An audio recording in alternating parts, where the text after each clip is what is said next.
So guys আজকে হচ্ছে ছট পুজোর দ্বিতীয় দিন, আর আজকের দিনে হচ্ছে ভোরবেলায় ঘাটে যেতে হয়। তাই একদম ভোরবেলা ঘুম থেকে উঠে আমি ব্রাশ নিয়ে চলে আসলাম হচ্ছে আমাদের বাগানের দিকে। তো এবার তাড়াতাড়ি করে মুখ টুক ধুয়ে চান টান করে রেডি হয়ে নিতে হবে। তাই ফটাফট চানটা করে নিলাম আর জামা প্যান্ট পরে রেডি হয়ে নিলাম, কারণ আমার জন্য সবাই দাঁড়িয়ে রয়েছে। আর আজকে আমরা ভ্যানটা নিয়ে আর যাবো না, আজকে যাবো হচ্ছে আমরা অটোতে, কারণ সব মাল না নিয়ে গেলেও চলবে। কালকে অর্ধেক মালের হচ্ছে পুজো হয়ে গেছে, তো আমরা ওই জন্য সবাই মিলে উঠে পড়লাম হচ্ছে অটোতে আর ফটাফট চলে আসলাম হচ্ছে মজা মস্তি করতে করতে ঘাটের মধ্যে। আর ঘাটের মধ্যে আসতেই দেখলাম যে এখানে সবাই খুব মজা মস্তি করে নাচ গান করছিল, কিন্তু আমাদের হচ্ছে নাচ গান করলে চলবে না, তাই আমরা নেমে চলে আসলাম হচ্ছে একদম ঘাটের নিচে। আর যেরকম ভাবে জিনিসপত্রগুলো ঠিক কালকে সাজানো হয়েছিল সেরকম ভাবে ঠিক সাজিয়ে নিলাম, আর এক একটার মধ্যে সব ধূপকাঠি দেখিয়ে দিলাম। আর সব কটাতে ধূপকাঠি দেখানো হয়ে গেলে আমরাও এক একটা করে সবার হাতে হাতে জিনিসগুলোকে সব বাড়িয়ে দিচ্ছিলাম, কারণ একা হাতে তো সবকিছু আর করা যায় না। ঠিক কালকের মতনই যেরকম চলেছিল সেরকম ভাবে ঠিক সবার হাতে হাতে জিনিসগুলোকে বাড়িয়ে দিচ্ছিলাম। তারপর এক এক করে সব জিনিসগুলো দেওয়া হয়ে গেলে আমার মা বলে নাকি ধর তুই একটুকুনি জলটা ঢেলে নে। তারপর আমিও জল টল ঢেলে নমস্কার টমস্কার করে গাইস সবার দিকে তাকাতেই গেলাম, দেখলাম সবাই কাঁদছে, যেতাম আমি ওদের সাথেই কাঁদতে লাগলাম।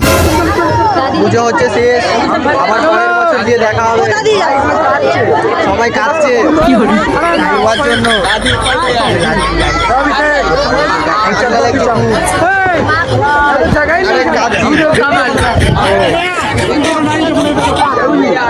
তারপর কাদাকাদির পর্ব শেষ হলে আমি দূর থেকে দেখতে পাই আমার একটা ফ্যান আমাকে অনেকক্ষণ ধরে হাই করছে, তাই আমি ওকে দূর থেকে হাই দেখিয়ে দিলাম একদম পুরো।